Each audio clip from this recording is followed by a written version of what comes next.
네, 여러분들 안녕하세요. 시사타파의 집중분석 시작하도록 하겠습니다. 오늘 이재명 대통령이 마지막 업무 보고 부산에서 국무회의까지 진행을 하면서 오늘 업무 보고를 했는데 오늘 좀 의미 있는 날이었어요.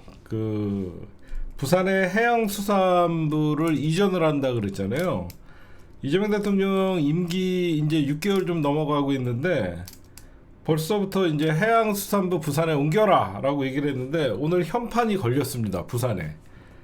진짜 빠릅니다. 한다면 하시는 분이라 갖고 해양수산부 부산시대가 이제 열렸어요. 그래서 이재명 대통령께서 부산 청사에서 업무 보고를 받았는데 부산의 해양수산부를 이재명 대통령이 옮기려는 이유는 정치적으로 보면 한 두 가지가 있어요. 첫째는 부산에 대해서 이제 지방 애착이 있으신 거예요. 왜냐면 우리 민주당이 대선이나 어떤 각종 총선이나 사실 승리를 하려면 부산을 포기하면 안 되죠. 여러분들이 보셔도 부산은 어떻게 보면 야성이 강하면서도 보수 세체가 드리워진 곳입니다. 과거에는. 그러다 보니까 이재명 대통령께서 부산 해양수산부를 올해 안에 이전시키고 이거는 내년 지방선거에 부산시장 탈환과 부산을 다시 야성이 넘치는 도시로 만들겠다라는 의지가 있는 거고, 첫 번째는 정치적인 면에선. 두 번째는 뭐냐면 이재명 대통령께서 이 부산에다가 해양수산부를 옮긴 이유는요, 지역 균형 발전. 즉 지금 부산도 굉장히 지금 제가 알기로는 불경기가 심하거든요. 지역 균형 발전과 중요한 건 뭐냐면 동북아 경제 산업 물류 중심으로 가는 거예요. 이게 정확히 얘기하면 북극 항로를 개척하는 겁니다. 북극 항로. 그러니까 우리가 지금 북극 항로는 사실 러시아가 관할을 하거든요. 그러니까 1년 중에 한 3달밖에 운행을 못 해요. 얼어버려 갖고 북극 항로는. 그러다 보니까 쇄빙선이 필요하고 여러 가지 조건들이 있지만 이 북극 항로를 개척을 하면 우리가 기존에 있던 해외로 어떤 수출하고 그런 물량에 있어서 굉장히 단축을 할 수 있어요. 그러니까 경제적인 면에서도 경제산업 물류 중심을 북극 항로를 개척하려고 이재명 대통령께서 굉장히 신경 쓰는 부분이 있는 거예요. 정치적인 면도 있고 경제적인 면도 있고 여러 가지가 복합적으로, 그 다음에 지역 균형 발전이라는 이 세 마리의 토끼를 잡기 위해서 취임하자마자 부산에다가 해수부 이전하라고 했던 거는 경제적인 면은 북극 항로 추진을 본격화됐다라고 여러분들이 보시면 될 것 같고, 이것보다도 여러분들이 오늘 이재명 대통령이 마지막 어떤 업무 보고를 받으면서 공직자들의 무책임, 눈뜨고 못 봐준다. 왜 그러냐면 이재명 대통령도 여러분들 공직자죠. 어떻게 보면 공직자 중에서 최고 높은 공직자죠. 대통령이라는 직책은. 근데 대통령이라는 직책은 하루가 24시간 감시받죠. 24시간 감시받고 지지율이라는 게 나오고 국민들에게 평가를 받고, 그러니까 대통령이라는 가장 높은 자리에서도 국민들에게 어떻게 보면 평가를 받고 그러는데, 이 숨어있는 공직자들, 공공기관장들, 이런 사람들은 진짜 업무 태만과 전문성도 없는 이런 것들을 이 업무 보고를 보면서 봤다는 거예요. 응? 대통령이라는 가장 높은 자리에서도 무거운 책임감을 가지고 공직에 있어서는 최선을 다하고 있는데, 이 대통령이 볼 때 이 공직자들의 무책임, 결국은 똑같은 국민들에게 어떤 세금을 통해서 녹을 받고 있는 사람들 입장에서는 눈뜨고 못 봐준다는 거예요. 굉장히 공직자들한테는 여러분들이 보셔도 엄하시죠. 6개월 후에 업무 보고 다시 받겠다. 이건 뭐냐면 대통령이 지적한 사안에 대해서 반드시 유능한 관리자는요, 말만 지적하고 넘어가는 게 아니라 반드시 확인하는 그런 어떤 상관의 모습이 있어야 되거든요. 비난하고 혼내고 질책하는 모습이 좀 보기 싫었다라는 어떤 여론도 있지만, 대부분 국민들이 더 관심을 보였다라는 점에서 저는 성과라고 보고 국정의 투명성 이런 것들이 굉장히 좋은 평가라고 생각하고 6개월 후에 이미 여러분들 전체의 업무 보고를 받으면서 이제 대통령 여러 가지 지시 사안이나 개선 사안이나 어떤 보완 사안이나 그런 것들에 대해서 주문을 했잖아요. 6개월 후에 그게 실제로 이행됐는지 안 했는지 굉장히 중요한 거죠. 그래서 이번 어떻게 보면 국정 업무 평가보다는 다음 6개월째 얼마나 대통령이 지적 사안이 개선됐고 개선된 사람들에게는 그렇게 하라는 거 굉장히 칭찬도 많이 나올 것 같고 이 무사 안일주의의 어떤 이 공무원 사회가 굉장히 지금 업무에 충실할 앞으로 6개월 동안은 굉장히 열심히 할 거 아니에요. 그렇지 않아요, 여러분들? 이 업무 보고 하나로 인해서 대통령 지적사항이 있는 것이고 6개월 후에는 그거에 대해서 반드시 또 보고를 해야 되기 때문에 적어도 앞으로 6개월 동안은 공무원들이 자기가 맡은 그 자리에서 진짜 열심히 할 거 아닙니까? 그렇죠? 그렇기 때문에 6개월 후에 업무 보고가 더 관심이 있지 않을까라는 생각이 듭니다. 그래서 계속 여러분들 보면 이제 이재명 대통령의 정부가 뛰어난 게 6개월 후면 뭐죠? 이 내란 특검, 그 다음에 내란 전담 재판부, 이 대부분 이제 1, 2심이 다 끝날 시기예요. 그러면 이제 특검의 시간이 이제 지방선거까지는 특검의 시간이 가는 것이고 또 이제 대통령의 시간이 또 돌아오는 겁니다. 굉장히 정부적 간격은 끝내주시는 것 같아요. 하여튼 여러 가지 오늘 해양수산부 현판 걸면서 마지막 업무 보고를 받았는데 전재수 장관 얘기가 나왔었죠. 이번에 전재수 장관이 통일교와의 어떤 연루 문제가 있으면서 직책을 내려놓고 당당하게 임하겠다라고 지금 얘기가 나왔는데 앞으로 해양수산부 장관도 부산에서 인재를 구하겠다라고 해서 부산에 대한 애착을 갖는 거예요. 부산에 애착을 갖는 겁니다. 그러면서 오늘 부산까지 가셔갖고 또 부산 시장을 한 바퀴 도르셨어요. 이거는 이재명 대통령이 얼마나 내년 지방선거에 있어서 부산을 굉장히 중요시하고 있는지 여러분들이 느끼실 거예요. 그렇죠? 그럼에도 불구하고 부산 출신을 또 해양수산부 장관 맡기겠다라고 하는 건 보면 내년 지방선거에 대해서 반드시 부산시장은 민주당이 탈환을 하겠다라는 의지가 강한 것이다라고 여러분들이 보시면 될 것 같습니다.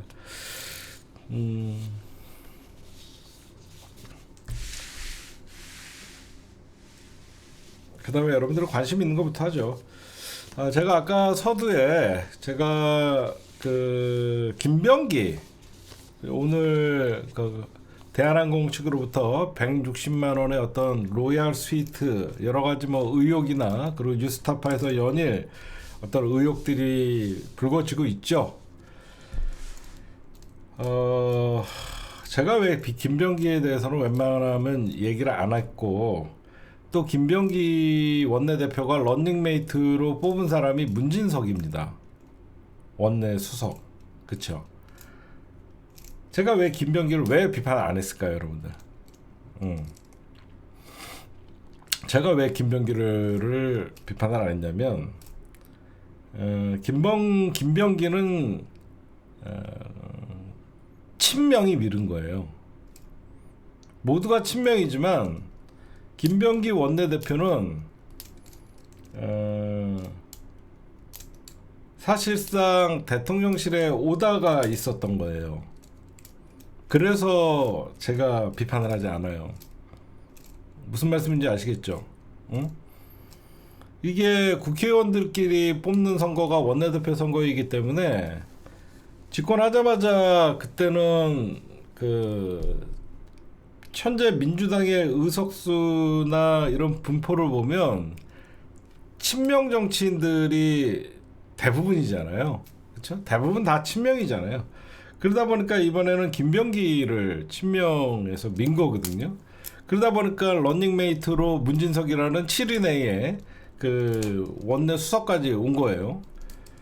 그러면 여러 가지 문진석도 지금 사실상 엄청난 사고를 친 거예요. 저 자리에 앉아 있는 게 더 웃긴 겁니다. 인사청탁하다가 걸렸는데도 그 자리를 지가 스스로 사퇴 안 하고 원내대표한테 맡기고 김병기는 또 지코가 석자이다 보니까 그냥 어떻게 보면 참 창피합니다. 이거 정상적인 그 민주당이었으면 원내 수석 문진석도 날라가고 김병기도 사퇴해야죠. 원래대로 하면. 안 그렇습니까? 근데 왜 제가 말을 아끼고 그랬냐면 이거는 집권 초반에 이거는 대통령의 의지나 대통령실의 의중이 있었던 거기 때문에 서영교보다는 김병기로 간 거예요. 여러분들 보셔도 그렇잖아요. 원내대표 선거는 우리가 당원들이 뽑은 것도 아니고 국회의원들이 뽑은 거예요. 국회의원들은 다수가 지금 대부분 3분의 2 이상은 친명 정치인들이 아니에요. 거기서 민 거예요. 응? 그래서 지금 사실상 이 정도 되면 김병기나 문진석이나 대통령에게 부담을 안 주려고 그러면 스스로 사퇴해야 돼요. 안 그렇습니까? 스스로 사퇴를 해야 되는 거예요. 진짜 어디 가서 쪽팔려갖고 말도 못 하잖아요. 응?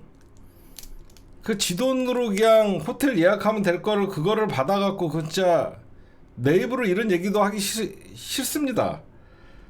이거는 지네가 버티는데 응? 왜 여러분들 저기 정청래 대표가 문진석이나 김병기 문제에 대해서 얘기를 안 하겠습니까?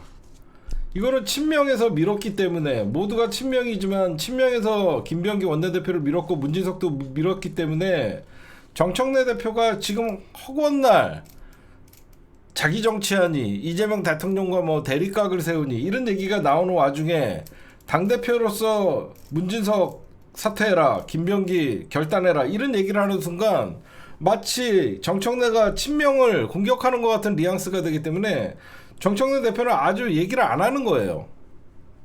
응? 그렇잖아요. 정청래 대표 입장에서는 둘 다 이게 뭔가 싶을 때 원내대표도 그렇고 원내수석도 그렇고 진짜 인사청탁한테 걸려갖고 엄한 김남국 비서관 날라가고 하루가 멀다고 김병기에 대해서는 여기저기 응? 소리가 나오는데도 정청래 대표가 굳이 대표로서 결단해라 이런 얘기 안 하는 겁니다. 응? 이런 건 본인들이 알아서 해야죠. 대통령 7인회라고 버티는 게 아니라 대통령한테 부담 안 주려 그러면 본인들이 결단을 해야죠. 제가 그래서 김병기에 대해서는 왜 제가 비판을 안 하냐면 친명 정치인들이 처음에 조직적으로 밀었거든요. 대통령실에 오다가 있었기 때문에 김병기를 원내대표로 밀었거든요. 그래서 제가 비판 안 한 거예요. 굳이. 그 다음에 오늘 여러분들 최고위원 후보 첫 합동 연설회가 있었어요. 오늘 최고위원 첫 합동 연설회가 있었는데 저는 깜짝 놀랐어요.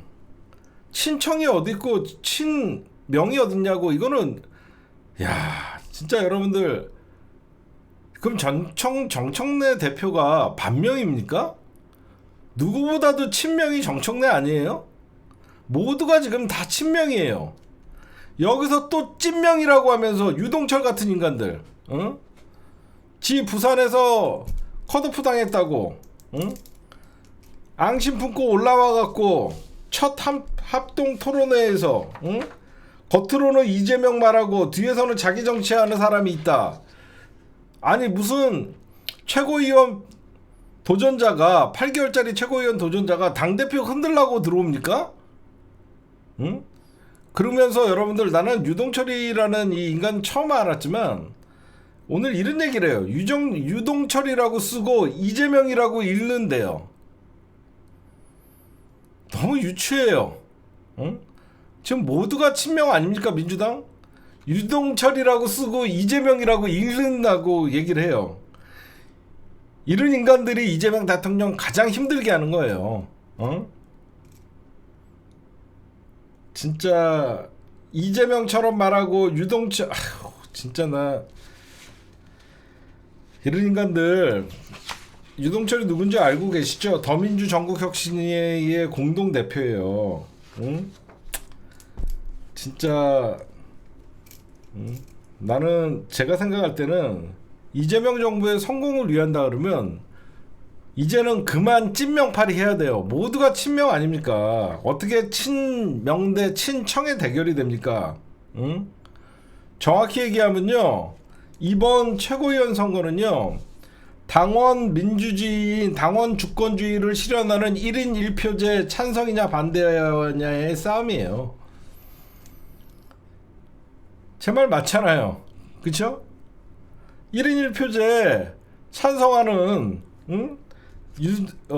정청래 대표와 이성윤, 문정복이냐, 1인 1표제 반대하는 더민주 전국혁신회의와 찐명파리하는 이건태, 강득구, 얘네들 여러분들, 지네가 과거에는 1인 1표제 대의원과, 난 참 단순하게 사람들이 봐도 지네가 과거 불과 1년 전에 대의원과 권리당원 1대1로 해야 된다라고 지네가 떠들었다가 이제 막상 본인들이 권력을 잡으니까 이제 더민주 전국혁신회의에서 지네가 이번 지방선거 앞두고 한봐도 뻔하지 않습니까? 응? 미친 거예요, 미친 거. 응? 이번은 그러니까 언론의 놀이감으로 이 유동철이나 이런 애들 발언하는 거 보십시오. 응? 친명, 친청 이거를 받아들이고 앉아 있어요. 아니, 이성윤은 반명입니까? 문정복이는 반명이에요? 정청래는 반명이에요? 말 같은 소리들을 해야죠. 여기서 무슨 또 찐명이니 이런 최고위원 선거를 개판으로 하냐고요. 응? 아휴, 진짜 제가 보면 지금 유동철이나 강득구나 이건태 이 인간들 지금 민주당 지도부 흔드는 거 가장 좋아하는 사람들 누굽니까? 국힘당과 이 내란 세력들이에요. 제가 그래서 오늘 방송 제목을 민주당 지도부 흔드는 것은 당 분열을 바라는 내란 세력들에게 동조하는 것이고 거기에는 국힘당과 조중동을 어떻게 보면 옹호해 주는 거예요. 지금 민주당의 친명 대 친청 싸움이 참 일어나길 바라는 인간들이 누구겠습니까? 국힘당과 내란 세력들, 조중동 아니에요? 민주당이 너무너무 원팀으로 잘 싸우고 대통령과 하나에 된 마음으로 지금 엊그저께는 절대 통일교 특검 받을 수 없다라고 하다가 주말에 당정청 고위급 회담이 있은 다음에 언제 그랬냐는 듯이 정청래 대표가 못 받을 것도 없다. 이거는 대통령의 오다거든요. 대통령실의 오다잖아요. 그쵸? 이 정도로 대통령의 의중을 읽고 정청래가 언제 그랬냐는 듯이 절대 받을 수 없다라고 했다가도 못 받을 거 없다라고 바로바로 바꿔버리는, 이거 얼마나 호흡이 잘 맞는 거예요. 여러분들 보셔도 그렇죠. 누가 봐도 정청래는 안 받을 건 줄 알았는데 주말에 당정청 고위급 회담이 있고 밤에 바뀐 거예요. 밤에 대통령실에서 강하게 이번에 지휘고하를 막론하고 대통령의 의지는 통일교에 대해서 정교 분리의 원칙을 어긴 거에 대해서는 반드시 책임을 물어야 된다라고 하니까 정청래 대표가 버티고 그런 거 아니잖아요. 바로 바꾸잖아요. 응? 참 1인 1표제는 찬성하지만, 이 인간들 그래요. 1인 1표제는 찬성하지만 수기 과정이 필요하다. 연병들하고 앉아 있습니다. 1인 1표제 언제부터 얘기하자 그랬는데, 이재명 당대표 시절부터 얘기했는데 무슨 또 아직도 수기 과정이 필요합니까? 지금 당대표 흔들어서 가장 좋아할 인간들이 내란 세력밖에 더 있습니까? 그런 거에 속지 마세요. 친청이 어딨어요? 정청래가 바보입니까? 이재명 대통령 6개월 돼갖고 가장 국민들에게 지지 많이 받고 지금 이재명 대통령을 거부하는 자가 민주당에서 정치할 수 있는 분위기예요? 아니, 상식적으로 생각해보자고요. 정청래가 바보냐고요. 정청래가 설사 자기 정치를 하고 싶어도 지금은 납작 엎드려갖고 대통령 의중에 따라갖고 정치할 수밖에 없는 거예요. 여러분들 잘 생각해보래요. 지금 당 지도부 지키게 갖고 1인 1표제 하자는 사람들이 친청이고, 그러면 정청래를 반대하면 친명이 되면 정청래가 친반명입니까? 말 같은 사람, 말 같지도 않은 소리잖아요. 응? 나쁜 놈들이에요 이거. 응? 내가 그래갖고 지난 전당대회 때도 이 더민주 전국혁신회의 이 찐명파리 하는 새끼들 이거 나중에 사고 친다고 했던데 이 인간들이 지금 사고 치고 나오는 거예요 지금. 응? 지금 일정을 여러분들에게 좀 말씀드리면요. 먼저 여러분들 투표는 언제 하냐면요. 1월 11일 까먹으시면 안 돼요. 1월 11일 날 투표합니다. 이성윤 문정복으로 여러분들은 아마 이 당 흔드는 것들을 보란 듯이 여러분들 1월 11일 날 투표는 1월 11일 투표하는 거니까 제가 그때는 바로 알려드릴 거고 오늘은 여러분들 첫 합동 연설회예요. 그러니까 5명이 나왔죠. 5명이 나와갖고 자기가 하면 어떻게 하겠다라고 하면서 연설을 한 것이고 이제 연설회가 끝나면 뭐가 있냐면 토론회가 있습니다. 일단은 연설회는 1차 12월 23일 오늘 있었고요. 2차 연설회 및 투표일은 1월 11일 당일날 연설 마지막으로 투표하는 날 있고요. 합동 토론회가 있어요. 언제 있냐면 이 최고위원 후보 5명이 온라인으로 12월 30일 날 한 번 있고 1월 5일 날 2차가 있고요. 1월 7일 3차가 있습니다. 그러니까 토론회는 3번 12월 30, 1월 5일, 1월 7일 토론회가 있는 것이고 이제 마지막 연설은 2번인데 오늘 한 번 있었고 마지막 투표날 마지막 자기한테 뽑아달라고 호소하는 투표가 있으니까 이번에 보란듯이 이런 모두가 친명이고 당정이 하나가 돼서 내란 청산에 우선적으로 극복해야 되고 당원 주권주의를 실현할 수 있는 당원 민주주의를 실현할 수 있는 대의원과 권리당원의 1인 1표제를 실현하기 위해서는 반드시 정청래 대표에게 힘을 실어줘야 되고 이런 이재명 대통령 파리하는 이 찐이라고 하면 민주당의 분열의 언어로 갈라치기 하는 이런 정치인들은 반드시 퇴출시켜야 됩니다. 여러분들. 그렇기 때문에 1월 11일 날 투표 여러분들 잘 해야 됩니다. 적어도 문정복 이성윤은 둘 다 여러분들 올라가야지 저것들이 당대표 흔들어대지 못하고 이거 결국은 나중에 여러분들 대통령은 외연확장하고 중도도 끌어안아야 되고 여러 가지 정책을 해야 되는데 이렇게 당대표 흔들어대고 여기저기서 내가 이재명이다 이런 파리하는 새끼들 정치할 때 그런 새끼들이 가장 여러분들 제가 대통령이라도 나 도왔을 때는 참 고맙지만 내가 이제 권력을 잡고 좀 이렇게 외연 확장도 하고 넓혀가야 되는데 아직도 내가 찐명이다라고 하면서 분열의 언어를 쓰고 당정을 갈라치게 하고 이런 사람들이 가장 부담스러운 존재예요. 응? 이재명 대통령 입장에서는 그럴 거예요, 여러분들. 최고위원 선거는 1인 2표제예요. 응. 최고위원 선거는 1인 2표제이기 때문에 여러분들이 2명씩 찍을 수 있는 거예요. 그러니까 이성인 문정복 기호 어떻게 되죠? 2번 4번인가요? 제가 알기로는 2번 4번이 나중에 이따 나중에 여러분들에게 알려드리고 드릴게요. 아니 어떻게 첫날 연설회부터 겉으로는 이재명 뒤에서는 자기 정치 이딴 개소리를 하냐고 유동철 같은 새끼들. 어? 지도부 흔들기를 진짜 아니 최고위원으로 나온 새끼가 지도부 흔들라고 나왔냐고요. 어? 아유 진짜 한마디로 쟤네들은 1인 1표제 유동철, 이건태, 강덕근은 1인 1표제는 찬성하지만 수기기간이 필요하다. 이성윤, 문정복은 즉시 재추진하겠다. 이렇게 미묘한 차이가 있는 거예요. 심지어 유동철이가 뭐라 그러냐 잔악무도하대요. 야, 이 인간 진짜 이런 인간들 여러분들 기억해놨다가 정치권에 발도 못 붙이게 해야 됩니다. 어? 어떻게 이런 말을 쓰냐고. 응?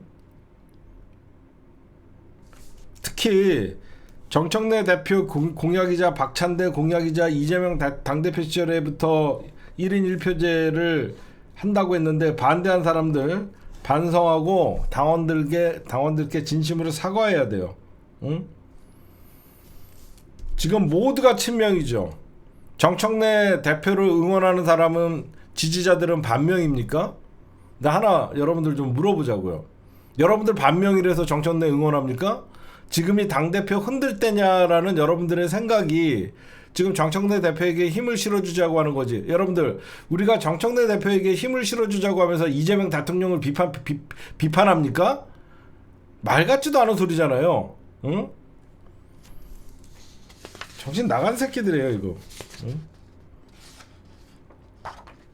지금 여러분들, 제가 기호 1번이 유동철이에요. 뭐라고 떠들었는지 아세요? 이재명처럼. 제가 얘기했잖아요. 찐명파리 하는 새끼라고. 그냥 이재명처럼이래요. 유동철이라고 쓰고 이재명이라고 읽는다. 기호 2번이 문정복이에요. 하나로 뭉치자. 지금 당대표 흔들지 말라고 하면서 나온 사람들은 하나로 뭉치자. 3번이 이건태. 뭐라고 했는지 아세요? 직통 명통 이경태래요. 그냥 이재명 팔이에요 다. 응? 4번 이성윤. 내란 종식에 선봉에 쓰겠다. 5번 강득국. 지선 압승을 설계하겠다. 아니, 문정복은 반명이고 이성윤은 반명이고 정청래는 반명이냐고요. 어? 진짜 이런 인간들이, 응? 참나. 유동철이 얘기한 거 한번 읽어드릴게요. 부산 민주당 이재명이 좋아서 험지에 뛰어들었다. 험지에서 민주당을 지켜온 자부심이 있다. 최고위원 당선되면 다음날 당대표, 원내대표, 최고위원, 대의원, 권리당원 모두 모여 계급장 떼고 토론하는 게 열겠다. 1인 1표, 1인 1 마이크에서 시작. 미친놈. 그래놓고 반대, 더민주 전국혁신에서 반대했던 놈들이죠. 부산시당 위원장 선거에서 소명 기회 없이 컷오프 당했다. 누구도 억울하지 않는 공정한 민주당 만들겠다. 아이고. 유동철 같은 애들은 더민주 전국혁신 이런 것들은 퇴출시켜야 됩니다, 여러분들. 앞으로 지켜보자고요. 당대표 흔들어서 뭐가 그렇게 좋다고, 이 인간들. 아이고.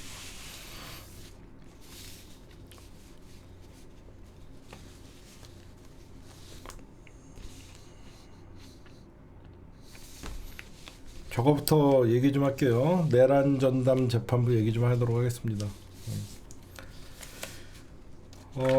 어제 여러분들 이제 내란 재판부 설치법이 본회의를 통과를 했죠. 그래서 이제 투표까지 끝났습니다. 그 다음에 이제 정통만법이 오늘 본회의 상정됐고, 내일 24일날 내일 처리 방침인데, 내란 재판부 설치법이 통과될 때 장동혁이가 나와서 필리버스터를 했죠. 24시간 했다라고 하면서 거의 최장 시간을 갱신했다. 이렇게 얘기가 나오고 있는데, 이거는 왜 장동혁이가 거의 24시간 가까이 떠들었냐면요. 본인의 정치 위기를 모면하기 위한 코미디예요, 그냥. 거의 24시간 떠들었는데 장동혁 물러나라고 얘기할 수는 없잖아요. 그러니까 지금 자기 정치적 현재 상황, 극우와 단절 못하고 윤어게인과 단절 못하는 이 상황을 돌파하기 위해서 그냥 24시간 몸빵한 거예요. 몸빵. 그냥 쇼한 거고, 장동혁 국힘당 얘기 잠깐만 해드리면, 장동혁이가 지금 오락가락 하죠. 윤석열 어떤 윤어게인과 그구들과 손절하는 척하다가 또 다시 도돌이표되고 이렇게 하는데, 지금 장동혁이가 2월달 안에 날아간다는 소리들이 많죠. 그렇죠? 이대로는 절대 못 간다. 아마 장동혁이도 눈치가 있잖아요. 응? 이제 친윤 세력들 윤한홍이나 이런 애들도 배신 때리고 다시 이제 정상적으로 가고, 장동혁이가 왜 이런 스탠스를 보여주냐면, 극우랑 손절을 하더라도 명분을 찾으려고 하는 거예요. 지금 갑자기 윤석열과 단절을 하게 되면 오히려 구구들이 장동혁, 한동훈과 배신자 소리를 들을 수 있기 때문에 장동혁이가 왜 1월 달까지 버티고 나중에 저는 장동혁이가 분명히 태도를 바꿀 거라고 생각해요. 장동혁이가 그러면 어떻게 출구 전략을 찾을 거라고 저는 예상을 하냐면요. 첫 번째, 당원 게시판 문제로 한동훈이는 무조건 당원권 정지 2년 이상 처리하고 매듭을 치면 그구들 입장에서는 한동훈이는 배신자잖아요. 첫째, 한동훈 처리. 그러니까 한동훈 빼고 다 모여라야. 한동훈만 징계를 하게 되면 나머지 유승민이 되건 뭐건 되건 뭐건 다 모으겠다라는 심상이 깔려 있는 것이고, 두 번째, 그러면 한동훈 제외하고도 나머지 어떤 그 계엄에 대해서 비판적인 세력들은 그러면 끼어놨을 때 그들이 가만히 있을 것이냐, 그거를 무마시키기 위해서 아마 윤석열 1심 선고가 나온 다음에 본격적으로 윤석열과 선긋기에 들어갈 것이다. 여러분들도 그때의 출구 전략을 삼으려고 지금까지는 그구들을 단절하지 못한다. 여러분들을 보셔도 그렇죠. 윤석열 1심 선고가 빠른 것은 1월 16일 날 체포방해 혐의에 대해서 백대현 판사가 재판부가 1월 16일 날 첫 선고가 이루어지고, 그 다음에 뭐 내란 외환죄, 그러니까 외환죄 일반 이적죄, 이거에 대해서 지금 이제 영장 실질 심사가 이제 펼쳐지고 있고, 대부분 이제 2월 달에 지기현 재판부뿐만 아니라 2월 달에 하나둘씩 이제 내란의 1심 선고가 이루어지지 않습니까? 그래서 장동혁이는 1심 윤석열 내란 사건의 1심을 보고 재판부에서도 무기 또는 사형의 내란이 불법이었다라는 게 인정되면, 왜 그러면 장동혁이가 판사 출신이거든요. 판사 출신이기 때문에 진보와 보수 할 것 없이 재판부의 어떤 판결을 존중한다라는 메시지가 정치권에서는 뭐 불문율 같이 나오기 때문에 윤석열의 1심 선고를 보고 태도가 180도 변할 가능성이 굉장히 많습니다. 왜 그러면 그때까지 1심 선고가 나왔음에도 불구하고 부정선거론자들과 윤석열 어게인을 외치는 윤석열 탄핵 반대 세력들과의 손을 잡고 가면 사실상 장동혁이도 정치적 사망 선고가 되기 때문에 그 두 개를 볼 것이다 라고 저는 여러분들에게 좀 말씀을 드려요. 그래서 오늘 어떻게 보면 최장시간 필리버스터 장동혁이는 현재 본인이 처해 있는 정치적인 위기의 돌파구를 마련하기 위해서 시간을 번 것이다. 그렇게 여러분들이 보시면 될 것 같고요. 그 다음에 이제 내란 전담 재판부가 이제 사실상 이제 통과가 되면 어떻게 되는 것이냐면, 이제는 국회가 입법을 하게 되죠. 국회는 입법부입니다. 그래서 법을 만들면요, 사법부는 그거에 대해서 이제 실행하는 거예요. 사법부가 이제 이 위원이니 뭐니 이제 왈가왈부할 수 있는 단계는 아닙니다. 민주당이 이제 통과를 시켰으니까. 다만 뭐가 남았냐? 윤석열 측에서 이제 위헌재청 심판 청구를 하는 겁니다. 현재의 지금 이제 그 윤석열 변호인단은 현재 재판부에게 위헌재청 신청을 하게 되면, 만약에 근데 이제 지기현이가 이거를 받아들이기는 쉽지가 않아요. 왜 그러냐면 내란 전담 재판부가 어떤 설치법에 보면 2심부터라고 돼 있거든요. 그러니까 현재의 재판이 진행되고 있는 걸 뺏어오는 게 아니에요. 새로운 어떤 그 재판이나 기소돼서 재판이나 현재 지기현이가 하고 있는 1심이 끝난 다음이기 때문에 윤석열 측에서는 당연히 하겠죠. 만약에 현재의 재판부가 이 위헌재청 신청을 받아주게 되면 재판은 중지가 되고 바로 헌재에서 유권 해석을 받아야 되거든요. 근데 만약에 현재 재판부가 내란 재판부의 설치에 관해서 위헌 요소가 많이 없어졌기 때문에 이거는 기각시켜버리면 윤석열은 사실상 이제 꿈이 사라지죠. 그러니까 윤석열은 믿지는 장사는 아니죠. 어차피 무기징역 아니면 사형인데 이 내란 전담 재판부를 당연히 위헌 신청을 하겠죠. 그러니까 저는 이거에 대해서 우리가 재판부가 받아주면 안 되거든요. 만약에 직위원회가 받아주고도 남을 놈이잖아요. 직위원회가 그거는 받아들이겠습니다. 그러면 헌재의 판결을 기다리자고 하면 재판 정지가 되는 거예요. 그러면 당연히 윤석열의 구속기간 만료가 1월 18일이잖아요. 그럼 자기는 나온다라는 어떻게 보면 마지막 배팅을 할 수 있는 거예요. 근데 여기에 이제 추가적인 변수가 생겼죠. 여러분들 알다시피 일반 이적죄가 이달 30일 이후에 결과가 나옵니다. 12월 30일 날, 사실 오늘 23일 날 2시간 반 동안 구속 신문이 종료가 됐어요. 그러면 대체적으로 일주일 안에 결과가 나오는데, 그럼 1월 초 정도에, 그러니까 윤석열이가 1심의 구속기간 만료가 1월 18일 아닙니까? 그럼 그 전에 1월 초 정도에 일반 이적죄 구속 합당하다라고 하면 뭐 윤석열은 포기하는 거고. 왜 그러냐면 일반 이적죄가 구속이 정당하다라고 나오면 윤석열이가 내란 전담프 위헌 신청하지 않을 수도 있어요. 그쵸? 왜 그러면 직위원자, 만약에 윤석열이가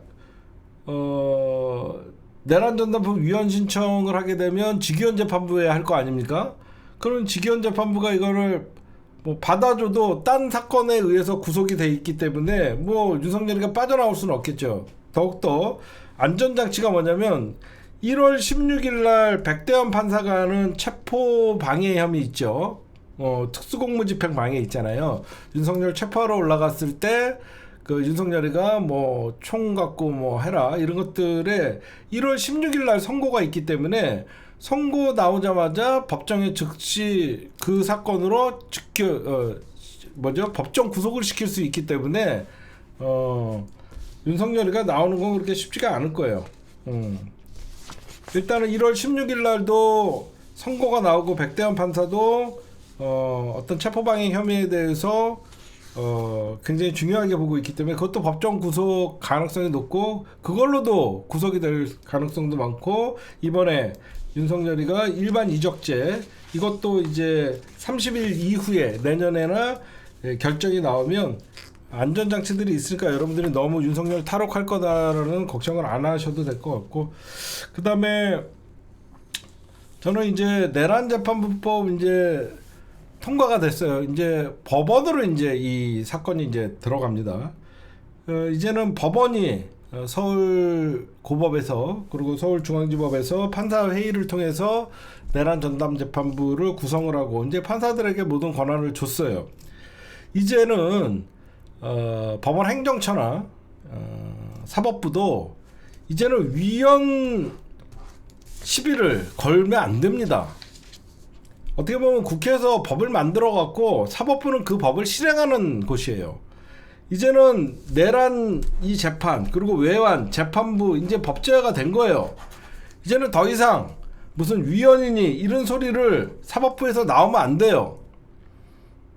사법부가 양심이 있어야죠. 왜 내란 재판부가 설치됐는지 직위원회 같은 날짜를 계산하다가 시로 계산해 갖고 갑자기 이런 내란 수계를 풀어주고 이러니까 당연히 직위원 같은 판사들이 이 엄중한 진짜 헌법 항해를 하고 국기문란을 하고 친위 쿠데타를 일으킨 이런 윤석열에게 무슨 레크레이션 강사도 아니고 사회 보는 것 같은 재판을 하는 모습을 보면서 이 사건에 대한 엄중함이 없잖아요. 그러니까 국민적으로 공분이 있었기 때문에 저런 사람에게 저런 재판을 맡길 수 없다라고 사람들이 생각을 해서 따로 이 그날 진짜 목숨을 걸고 내란을 막아낸 시민들을 볼 때는 얼마나 어이가 없습니까? 일반 형사사건 다루듯이 직위원회가 이런 사건을 다루니까 국민들 입장에서는 억장이 무너지는 것이죠. 그러니까 사법부가 불신을 야기시켰고 내란 전담 재판부는 어떻게 보면 정치권이 만들어낸 게 아니라 사법부가 만들어낸 거예요. 그러니까 더 이상 저는 이미 내란 재판부법이 국회를 통과했고 이제 사법부는 이 법을 가지고 판사들이 어떻게 재판부를 구성을 하고 위헌 문제나 이런 것들은 더 이상 논쟁거리가 아니다라고 여러분들에게 좀 말씀을 좀 드리고 싶어요. 혹시 여러분들도 동의하시죠? 이제 더 이상 그 위헌이나 이런 것들 더 이상 지네가 그렇게 연병했던 거 다 판사 추천위원회까지 다 이제 없애고 재판부에서 구성을 하라고 했으니까 그런 것들에 대해서 이제는 얘기를 할 필요가 없을 것 같습니다. 그 다음에 이제 통일교 특검에 여러분들이 좀 말씀을 좀 드릴게요. 지금 통일교 특검에 이제 여러 가지 경우의 수가 있고 그러는데, 통일교 민주당이 특검을 받은 배경은 대통령실의 결정이에요. 이건 누가 봐도 이재명 대통령의 의중이에요. 대통령이 계속 종교 분리의 원칙을 어긴 통일교 해산할 수 없냐라는 뉘앙스까지 보여줬고, 그러다 보니까 어차피 우리가 큰 어떻게 보면 적폐들을 처리하고 이번에 통일교 정리하지 않으면 쟤네들은 반드시 나중에는 다음 어떤 선거가 되든 간에 조직적으로 더 세게 민주당 반대에 있는 진영에다가 배팅을 할 거 아닙니까? 여러분들은 보셔도 걱정되잖아요. 이번에 통일교나 신천지 이번에 없애지 않으면요, 다음 총선이든 다음 대선이든 저것들이 이번엔 노골적으로 집단적으로 분명히 민주당 반대에다가 배팅을 할 가능성이 높기 때문에 민주당 입장에서는 우리 측에서 몇 명이 개입돼 있던, 연루가 돼 있던, 누가 봐도 국힘당은 2022년 대선과 국힘당 윤석열에게 모든 배팅을 거의 올인하듯이 했고, 그냥 보험 차원에서 과거에 전 정부의 문재인 정부의 인사들에게 어떤 로비나 이런 거를 했기 때문에 우리가 진짜 적의 소굴에 들어가서 적들을 소탕을 하려 그러면 우리도 희생이 있어야 되는 거예요. 그래서 민주당이 당연히 정청래 대표는 절대 물타기 수법 쓰지 마라, 통일교 특검 받을 수 없다라고 했다가 주말에 당정 고위급 회담이 있은 이후 밤에 대통령과 얼마 전에 여러분들 정청래 대표랑 이재명 대통령과 독대를 했었죠.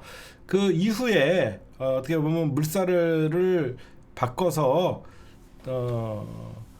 통일교 특검은 절대 할 수 없다라고 하다가 통일교 특검 안 할 수 있겠냐라고 갑자기 씩 웃으면서 바꾸면서 여러분들 강경 대응을 했던 대통령의 의중이 반영됐다라고 여러분들이 보시면 될 것 같고, 뭐니뭐니 해도 이제 중도층의 통일교 특검이나 어떻게 보면 통일교를 이번에 제대로 민주당이 특검을 통해서 정교 분리의 원칙을 어기게 밝혀내면 현재 우리나라에 있는 개신교도 한몫을 하고 있죠. 극우화시키고 선거에 개신교만큼 지금 개입하는 데가 어디 있습니까?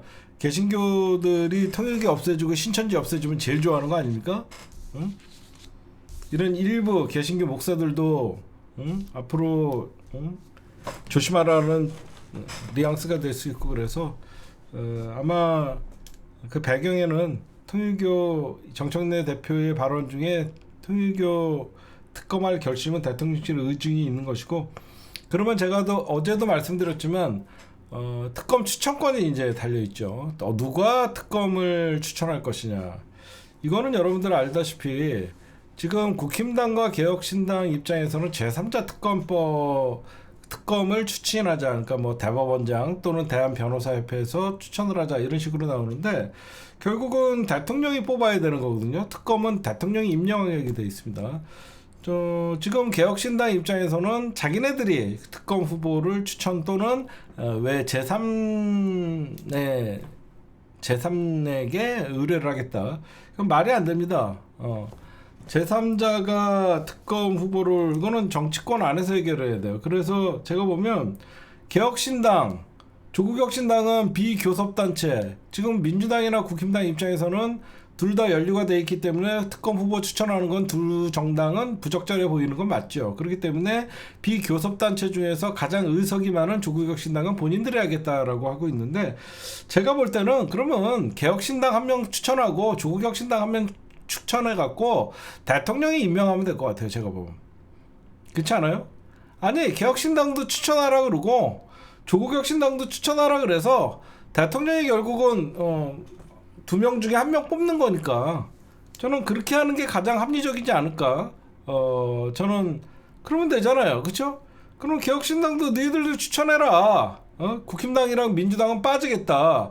그럼 나머지 개혁신당에서 한 명 추천을 하고 범야권인 개혁신당에서 한 명 추천하고 범여권으로 구분되고 있는 조국혁신당에서 한 명 추천을 하면 그러면 되지 않냐. 지금 아마 국힘당 내심 여러분들 어제 정가에서 흘러나온 얘기가 뭐냐면 당황했다라고 합니다. 민주당이 못 받을 줄 알았대요. 왜 국힘당이 여러분들이 보셔도 통일교 문제는 국힘당이 불리한 사안인데 통일교랑 갑자기 개혁신당이랑 손잡고 민주당에게 내년 지방선거, 그러니까 내란 특검에 어떤 대치기 하듯이 민주당에게 통일교 특검을 받으라고 계속 압박을 가했잖아요. 근데 민주당이 갑자기 정청래 대표가 받는다니까 심히 당황한 거는 국힘당이었다라고 얘기가 나와요. 왜 그러냐면 민주당이 끝까지 못 받을 줄 알았다는 거예요. 왜 그러냐면 저기 예전에 그 드루킹 사건 있죠. 민주당에는 드루킹 사건에 트라우마가 있다라고 다들 생각을 한 거예요. 문재인 정부에서 드루킹 사건의 특검을 받는 바람에 김경수 지사가 진짜 허익범 특검에 말 같지도 않은 그런 수사 때문에 2년인가 옥살이를 했잖아요. 그래서 저쪽에서는 민주당은 드루킹 특검에 트라우마가 있어서 절대 못 받는다고 깝치다가 하루 만에 민주당이 전격적으로 그래 하자, 빨리 하자 라고 하니까 오히려 쟤네들이 이제 여기서 이제 삿바 싸움을 하면서 어떤 국힘당과 개혁신당이 뭘 추가를 하면서 이제 넣냐면 김건희 특검을 포함시키자. 왜 그러면 통일교 문제가 지난 여름에 나왔는데 그거를 시시하다가 국힘당 문제만 부각시키지 않았냐. 그래서 통일교 김건희 특검에서 왜 민주당 인사들의 문제를 늦게 전달했냐. 이거를 특검하자는 거예요. 지금 근데 민주당은 이걸 뭐 받을 필요가 없죠. 그래서 왜 국힘당이 여러분들 외통수에 걸렸냐면요. 만약에 국힘당이 독자적으로 통일교 특검을 추진하자고 하면서 민주당을 압박을 했으면 그러니까 국힘당이 독자적으로 했으면 지네가 이제 좀 시간을 끌면서 딜레이를 시킬 수 있는데 국힘당이랑 개혁신당이랑 손잡고 법안을 발의했기 때문에 국힘당이 이제 개혁신당 입장에서는 여러분들 내심 국힘당이랑 손잡은 것 같이 하지만 자세히 보시면요. 개혁신당과 국민의힘은 표밭이 똑같죠. 그러니까 개혁신당은 국힘당이 처절하게 망가지면 개혁신당이 오히려 이삭죽기가 가능하고 반사 효과가 더 올라가겠죠. 제 말 여러분들 무슨 말씀인지 아시겠죠? 겉으로는 국힘당과 개혁신당이 손잡고 민주당을 압박하는 모습으로 통일교 특검을 받으라고 떠들었지만 사실상 국힘당과 개혁신당이 손을 잡으면 개혁신당은 미칠 게 하나도 없잖아요. 왜 그러면 개혁신당에서 통일교의 한학자나 천정군 가본 사람이 어디 있겠습니까?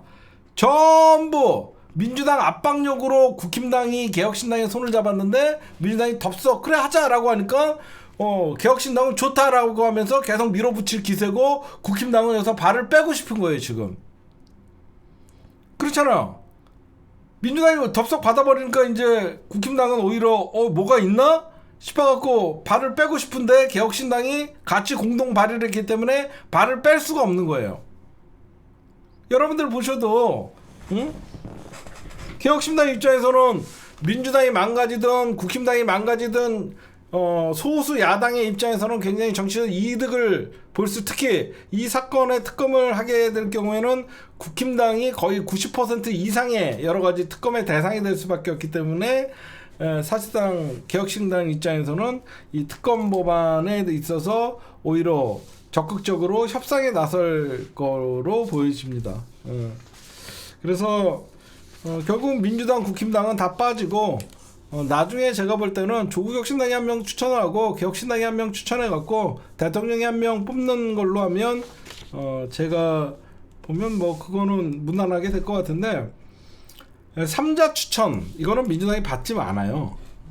뭐하러 민주당이 3자 추천을 받아갖고 대한변협이나 이상한 새끼 대한변협이나 대법원장 그런 사람들을 3자가 추천하는 걸 대통령이 임명만 합니까?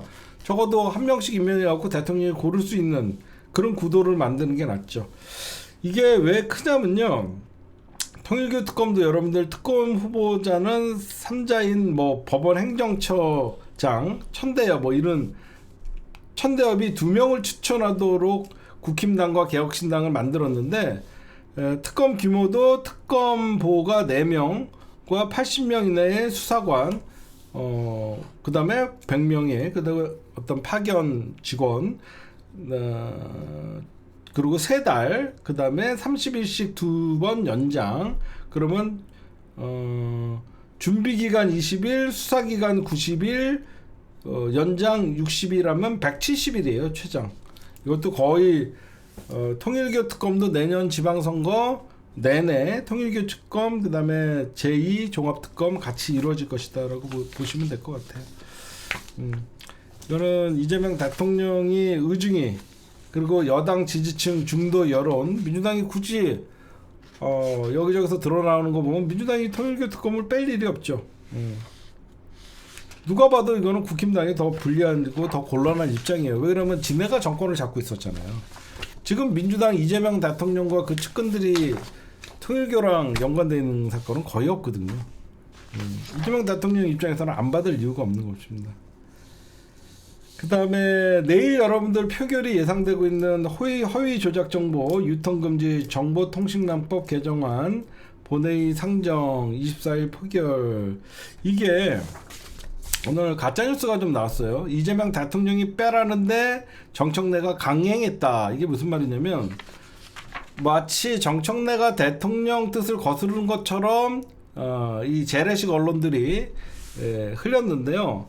이재명 대통령이 사실적시 명예훼손죄 폐지 검토를 지시한 사안을 정청래 더불어민주당 대표가 묵살했다는 일부 보도예요. 그러니까 이재명 대통령이 사실적시 명예훼손죄 폐지해야 되는 거 아니냐. 저번에 정성호 법무부 장관을 어떤 국무회의 때 얘기를 했는데 정청래 대표가 23일 이거 뺀 거 아니냐. 이거 절대 아닙니다. 이건 뭐냐면 이재명 대통령께서 사실적시 명예훼손 폐지를 언급한 건 사실이지만 정청래 대표도 사실적시 명예훼손 폐지에 동의를 당연히 했죠.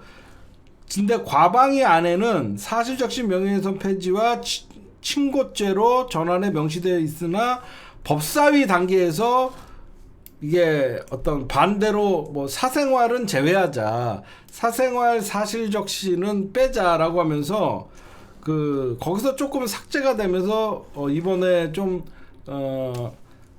정보통신망법 개정안에 뺐어요. 그걸 마치 지금 이런 논의 과정에서 정청래 대표나 이재명 대통령이 엇박자를 낸 것 같이 자꾸 언론이 이렇게 쌓아붙이는데 이거는 다른 내용이다.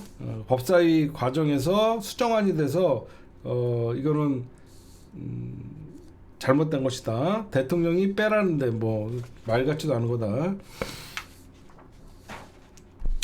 이거는 희한하게 뭐 참여연대, 민주당이 허위 조작 정보 유통 금지 이거를 계속 뭐 언론 단체도 반대하고 뭐 여기저기서 막 다 반대를 하는데, 이거는 여러분들 통과시켜 놓으면 괜찮아요. 이 유튜브나 이런 허위 조작 방송 이런 것들에 대해서 하여튼 뭐 나중에는 자세히 한번 제가 좀 설명을 한번 드릴게요. 이거는 계속 뭐 언론단체나 이쪽에서 반대를 하고 있는데 통과시켜 놓으면 다 필요한 법입니다. 이런 것들. 지금 통일교 특검 있잖아요. 지금 가장 당황한 사람은 나경원이라고 얘기해요. 왜 그러면 여러분들 나경원 여러분들 답변 회피하는 거 보이죠? 천정구 갔습니까? 지금 주 내용은 그게 아니다. 나경원은 여러분들 답변을 회피하고 있죠. 그러면 이게 나경원이가 진짜 이거는 좀 아마추어 같아요. 왜 그러냐면 나경원이가 여러분들 천정군 갔냐 안 갔냐라고 하면 웬만한 사람은요 정동영 장관 같이 우연히 어디 갔다가 오다가 자기 친구가 천정궁에 있어 잠깐 들렸다가 나온 게 전부다라고 대부분 진짜 억울하면 그렇게 얘기하는데, 나경원이는 그거에 대해서 갔다 안 갔다 얘기를 하지 않아요. 그럼 나경원이가 이런 답변을 회피하면 회피할수록 대중은 궁금증이 더 커지는 겁니다. 그렇죠? 나경원은 안 갔으면 안 갔다고 말하고도 남을 인간이에요. 그럼에도 불구하고 나경원이는 그거에 대해서 지금 더는 말씀 안 드린대요. 그럼 뭐죠? 갔다라는 거예요. 그럼 사람들은 넥스트가 되는 거예요. 나경원이가 답을 회피하면 할수록 쟤 갔네가 되는 거예요. 갔네? 그럼 말 안 하는 거 보니까 돈도 받았네, 이렇게 되는 겁니다. 응? 그럼 앞으로 추궁이 더 무서워지는 거예요. 그렇죠? 그렇잖아요. 정상적이면 그렇게 CBS에서 김현정 앵커가 물어보고 채널A에서도 천정군 갔습니까? 그러면 진짜 자기가 안 갔으면 제가 거길 왜 갑니까? 저는 일면식도 없고 거기 근처에 가본 적도 없습니다. 말하고도 남는데 더 이상 말씀을 안 드리겠다라고 하는 거 같다는 거거든요. 왜 얘가 갔다라는 얘기를 왜 스스로 못하냐면 갔으면 뭐 했습니까? 넥스트가 넘어가거든요.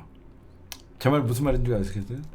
나경원이가 이 얘기는 어디서 나오는 거냐면 그 누구죠? 윤영호 세계본부장이 나경원을 거기서 봤다라고 얘기했어요. 그러면 나경원이가 왜 여기서 더 말씀 안 드린다, 갔냐 안 간다는 얘기를 안 하면 갔다라고 하면 뇌물 받았냐 안 받았냐로 넘어가는 겁니다. 거기서 차단할 집단에는 갔냐 안 갔냐를 불투명하게 하면 더 이상 갔으면 거기서 너도 권선동 같이 뭘 받았냐 안 받았냐가 넘어가잖아요. 근데 나경원이가 질문에 간 적 있냐 없냐에 대해서 말하지 않고 더 말씀 안 드린다고 하면 간지 안 갔는지 거기서 머무르게 되는 거죠. 그 다음에 넘어가지 않죠. 근데 이거는 아마추어 같은 거예요. 간 적이 없으면 없다라고 얘기하는데 계속 답변을 회피할수록 나경원이는 갖고 뭔가 있으니까 대답을 못한다라고 하면서 의혹이 더 부피를 내두면 결국은 나경원이는 통일교 특검에서 가장 난처하고 곤란한 상황으로 갈 수밖에 없는 거예요. 넥스트를 차단하기 위함인데 통일교 특검이 출범을 앞두고 있기 때문에 나경원대로 되지는 않을 거예요. 그 다음에 나경원이가 여러분들 지방선거 기획단 단장이잖아요. 근데 당심 70%, 그 다음에 민심 국민여론 30%로 사실상 국힘당 지도부에게 권고를 하고 매듭을 지었어요. 지방선거 기획단 단장인 나경원이 여러분들 보셔도 서울시장 지금 나오려고 하고 있잖아요. 사실상 명태균 사건으로 오세훈이는 서울시장 후보로 나오기 쉽지가 않아요. 지금 피의자로 전환돼 있고 그 피의자로 전환된 다음에 왜 그러냐면 여러분들 피의자로 전환된 경우에 물론 서울시장 출마를 할 수 있죠. 근데 왜 이게 불리하냐면요. 피의자로 전환돼 갖고 서울시장 명태균 사건이라는 희대의 사건에 엮여서 서울시장 후보로 나오게 되면요. 상대방이 선거운동하기가 너무너무 좋은 거예요. 오세훈 뽑으면 또 서울시장 다시 뽑아야 된다. 이런 게 먹히거든요. 무슨 말씀인지 아시겠죠? 그래서 선거가 굉장히 불리해지는 거예요. 이 명태균과 엮여있는 오세훈이는 특검의 피의자로 전환됐고 곧 기소가 되면 재판을 받아야 된다. 그렇죠? 그렇게 되면 아니 오세훈이가 탈당을 하든 안 하든 오세훈이는 기소 상태에서 서울시장 출마를 하게 되면 자기는 선거를 뛸 수도 있고 하지만 그 선거가 굉장히 불리해진다는 거예요. 상대방 후보가 오세훈이는 지금 특검에 의해서 명태균에게 정치자금법 위반으로 대해서 저 후보가 되면 또다시 내년에 또 서울시장 선거를 하는데 여러분들 오세훈을 뽑겠습니까? 이런 공격의 빌미가 되는 거예요. 공격의 빌미가 되기 때문에 섣불리 어떤 사법 리스크를 해소를 하지 않고 선거에 뛰어드는 게 쉽지가 않아요. 그래서 지금 나경원이도 마찬가지예요.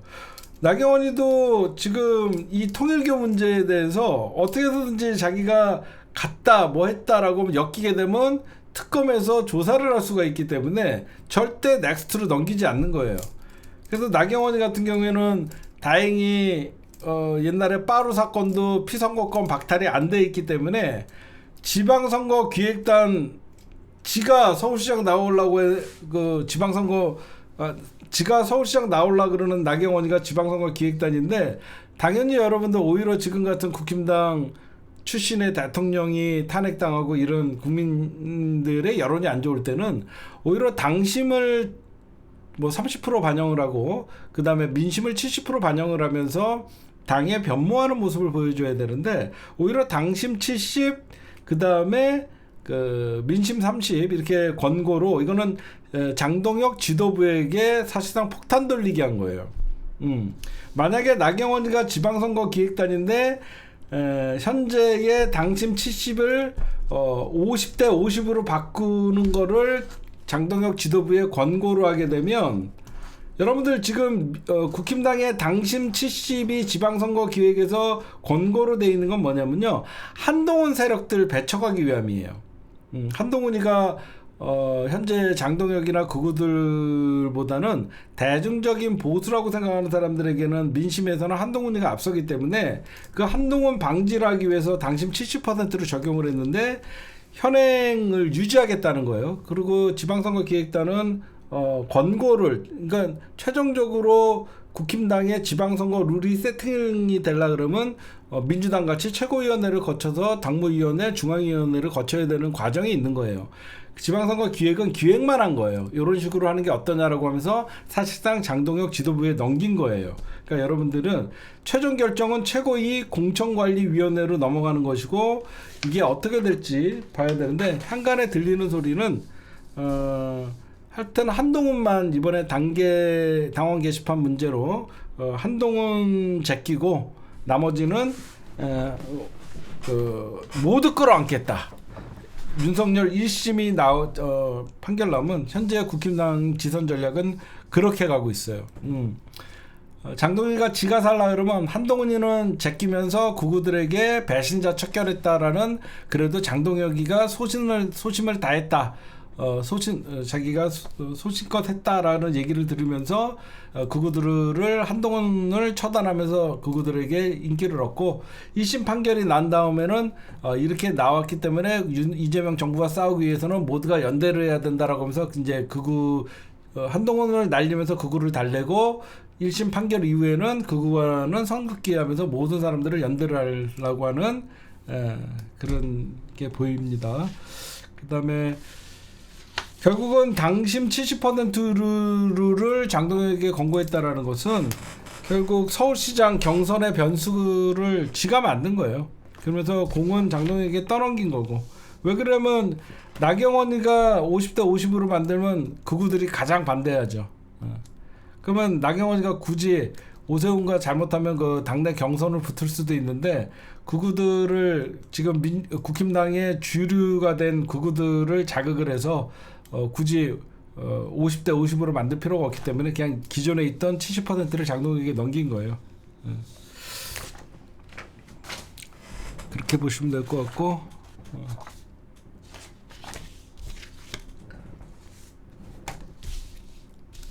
네, 오늘의 주요 뉴스였습니다. 네, 여러분들 2부 시작하도록 하겠습니다. 유동규가요, 제정신이 돌아오고 있어요. 지금 유동규가 오늘 여러분들 성남FC 후원금 공판의 증인으로 출석을 했는데 충분히 고려할 사안이 있었다.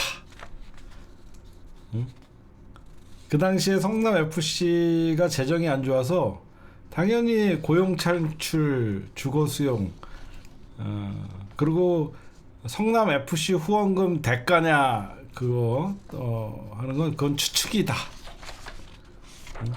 성남FC 재정 매우 어려운 상황이었고 후원금 확보 부담이 컸다.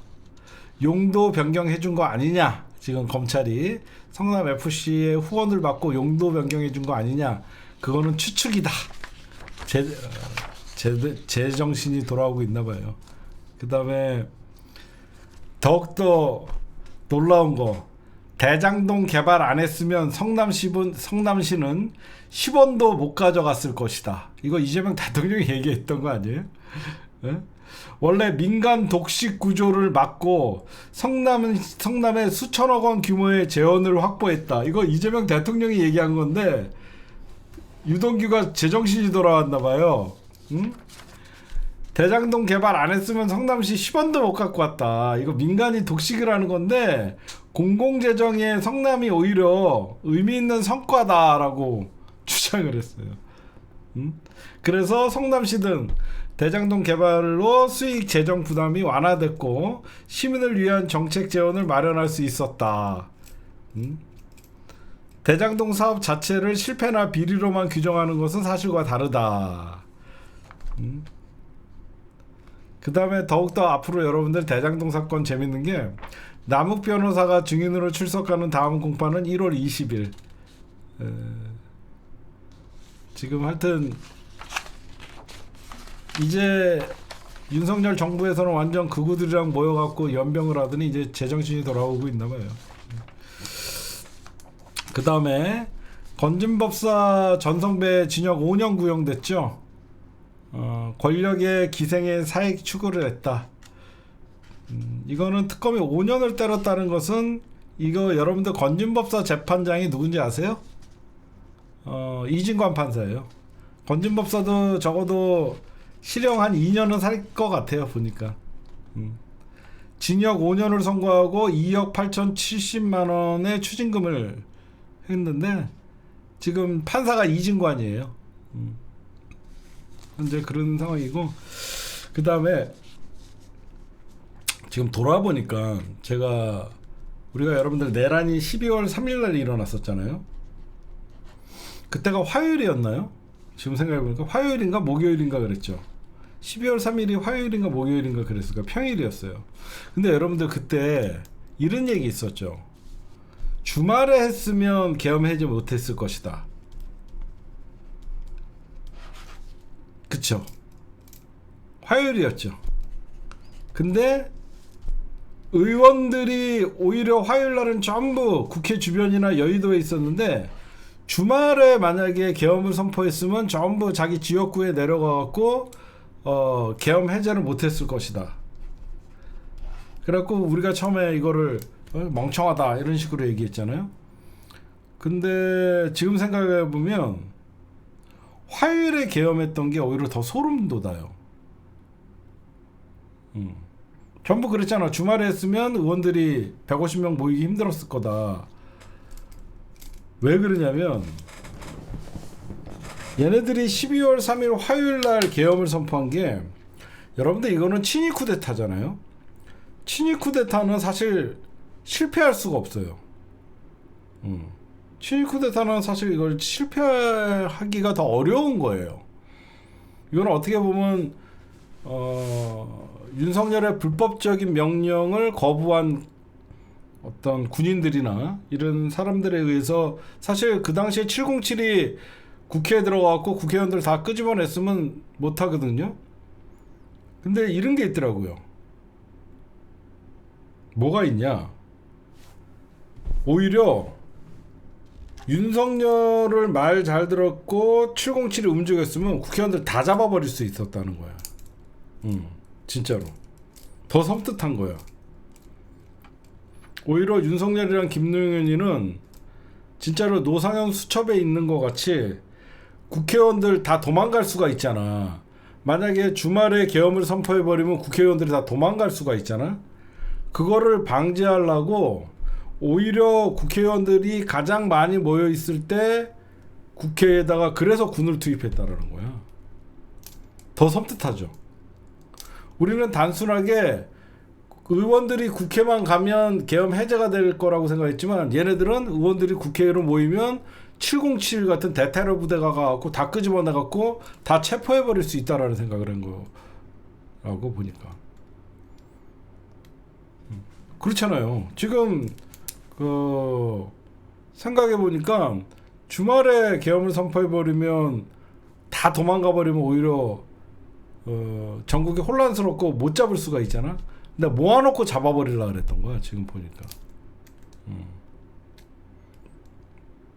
그리고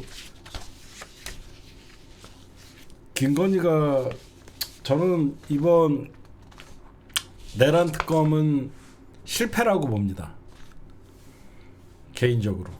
그래서 제2종합특검이 반드시 필요하다고 생각하는 사람인데, 제가 왜 내란 특검을 실패라고 생각하냐면, 김건희가 내란에 연관 없다라고 발표하는 순간 이 특검은 제대로 수사한 거 아니에요. 여러분들이 아시겠지만 김건희가 대통령이었는데 내란을 몰랐다? 저는 조은석 특검은 실패라고 봐요.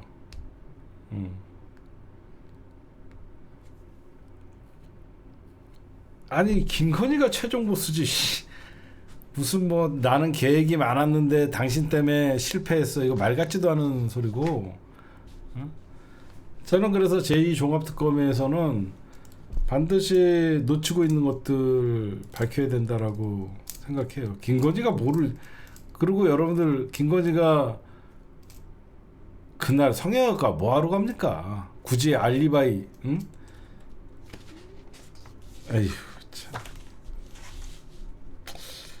박정희도 옛날에 5.16 쿠데타를 일으킬 때 박정희도 맨 마지막에 넘어가려고 숨어 있었어. 알고 계시죠?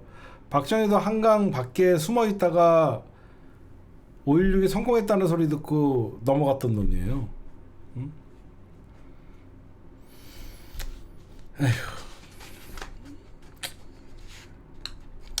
그 다음에 극우들에 대해서 다시 한번 좀 말씀드리고 싶은 게, 저는 우리나라뿐만 아니라 지금 전 세계가 좀 극우화가 진행되고 있죠. 그 서양의 극우와 우리나라의 극우는 굉장히 질적으로도 달라요. 서양이나 다른 나라의 극우들은 기본적으로 민족주의가 깔려 있고, 우리나라의 극우들은 친일과 친미가 깔려 있고, 거기서부터 이제 괴리감이 있는 것이죠.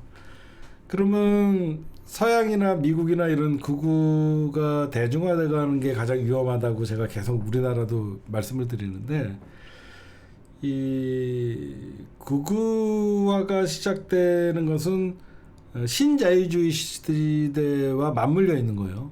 신자유주의 시대가 뭐냐면 여러분들 전 세계가 하나로, 글로벌이 하나로 묶이는 거죠.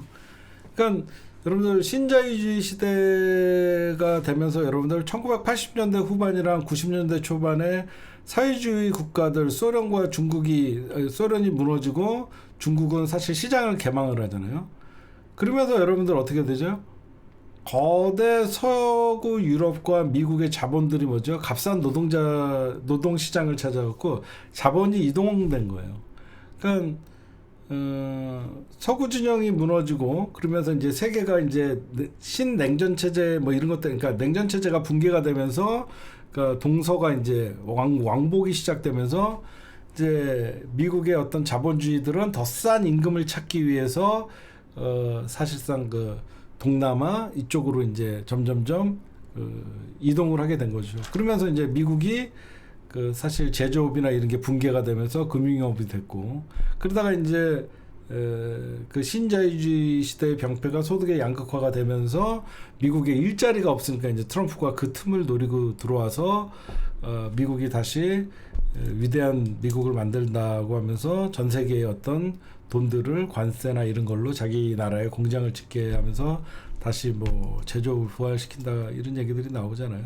거기에 이제 미국이나 이런 쪽에서는 그 이민자들을 적대시하는, 우리의 일자리들을 이민자들이 가져갔다라고 하면서 뭐 거기서 시작된 거예요. 외국의 극우들은 결국은, 그러니까 외국의 극우들과 우리나라의 극우들의 큰 차이가, 외국은 먹고 사는 문제예요. 응? 결국은 내 일자리를 이민자들이 빼앗고, 기존의 제조업에 미국 같은 경우에도 뭐 4명 중에 1명은 제조업에 70년대 80년대까지만 해도 4명 중에 1명은 제조업에 종사를 하고 있었는데, 90년대 이후에는 10명 중에 1명 정도가 제조업에 종사를 하거든요. 그러니까 빈곤이, 그러니까 소득이 양극화되면서 빈곤이 이제 굉장히 고착화되는 시기였죠. 그러다 보니까 이제 동남아시아 이 개발도상국에는, 그러니까 미국의 공장들이 전부 싼 임금 찾아갖고 자본들이 이동을 하게 되고, 그러다 보니까 미국에는 정작 그 더 싼 이민자들이 들어와서 일자리를 차지하니까 미국 사람들 불만이 커진 거죠. 우리나라는 근데 웃기죠. 우리나라의 극우들은 어때요? 민족주의라는 건 없고 친일과 친미가 바탕이 돼 있죠. 그러니까 성조기가 등장하는 것이죠. 우리나라의 극우는 너무 웃긴 게 반공을 기반으로 하고 있다는 거야. 적어도 극우 성향은 경제적 이론으로 보면 먹고 사는 문제가 있어야 되는데 한국 극우는 웃겨요. 응? 우리나라는 친일 또는 친미를 앞세워요. 성조기 흔들고. 응? 나는 그래도 외국은 자기네 민족주의를 내세우는데 우리는 반민족주의예요.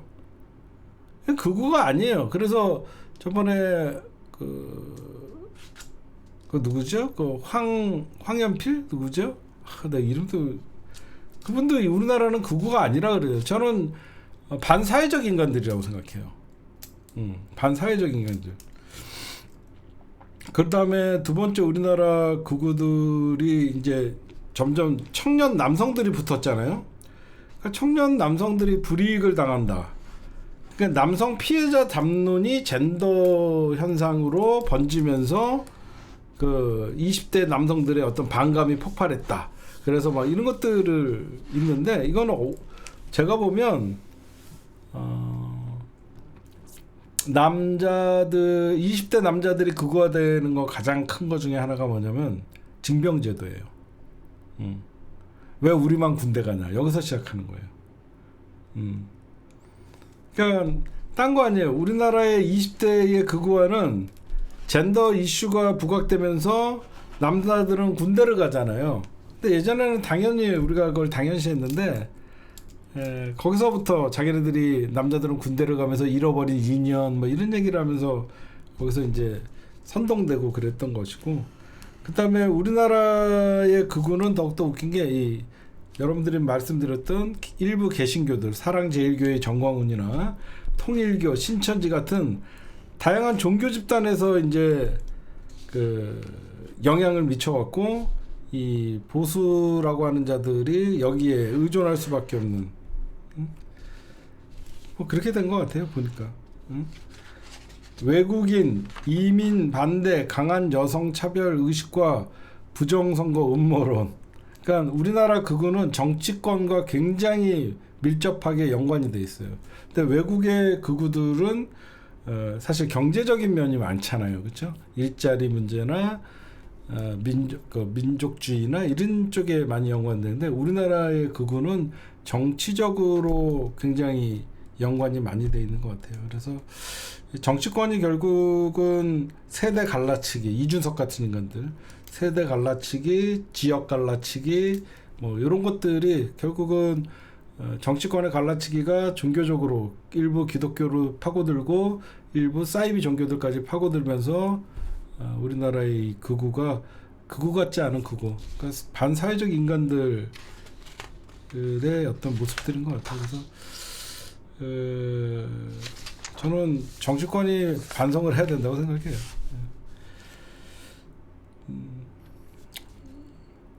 하여튼 이번 최고위원 선거 8개월짜리지만 1월 11일 날 2번 4번 2번 문정복 4번 이성윤, 다시 한번 말씀드리지만 지금 모두가 친명 아닙니까? 응? 지금 친명이 어디 있고 친청이 있다 어디 있고 또 누가 있습니까? 응? 모두가 이재명 정부 성공과 내란 극복을 위해서 하나가 되는데 이 와중에 민주당 최고위원 도전한다는 새끼들이 친명이냐 찐명이니 친청이니 조선일 이 재래식 언론이 만들어낸 말을 민주당 최고위원들 후보자들이 쓴다는 게 너무너무 저는 수준 이하고, 이런 유동철 같은 인간들은 이 더민주 전국혁신회의가 정치화시켜갖고 결국은 지금 당정의 분열, 어떻게 보면 당 지도부를 흔드는 자체가 민주당의 분열을 야기시켜갖고 본인들이 지금 민주당 분열되고 당대표 흔들어놔서 가장 좋아할 사람들은 이 내란 세력들과 국힘당 그 다음에 검찰밖에 없어요. 그렇잖아요. 저는 그래서 이 내란의 앞잡이들이라고 생각해요. 지금 민주당을 흔들어 놔야지 내년 검찰청법 폐지 이런 것들을 다 숲으로 돌릴 수 있거든요. 저는 그 배후에는 검찰 그리고 재래식 언론, 저는 그렇게 있다라고 생각해요. 그래서 제일 위험한 게 뭐냐면요. 대통령은 외연확장하고 중도도 포용해야 된다. 이게 대통령의 입장인데 저것들은 찐명거리면서 민주당 안에서도 찐명이냐 진명 이런 구별을 하고 차별을 하고 이렇게 선긋게 하는 자체가 이 민주당의 가장 해악입니다. 해악. 앞으로 가장 위험한 존재들이 이 더민주 전국혁신회의에 뭐 유동철이라고 쓰고 이재명이라고 읽는다. 이런 찐명파리 새끼들이 앞으로 내년 지방선거를 앞두고 결국 2028년 총선을 노리고 민주당을 굉장히 혼탁하게 할 거예요. 여러분들이 잘 중심을 잡으시고 누구보다도 가장 찐명은 정청래예요. 여러분들 알다시피 이재명 대통령 당대표 체포동의안 가결됐을 때 당을 위기에서 이재명 대표 체제를 지켰던 게 정청래고 정청래가 반명이라는 거는 살다가 처음 들었습니다. 그런 거에 여러분들이 속지 마시고 중심 잘 잡고 우리라도 정신 똑바로 차려야지. 지금 민주당 당지도부 흔드는 거 가장 좋아할 사람들은 누군지 여러분들이 한번 잘 곰곰이 생각해 보시면 저런 찐명파리하는 정치인 새끼들이 가장 민주당의 위험한 존재들이다. 이런 말씀을 좀 드립니다. 오늘 녹화는 여기까지만 할게요. 예.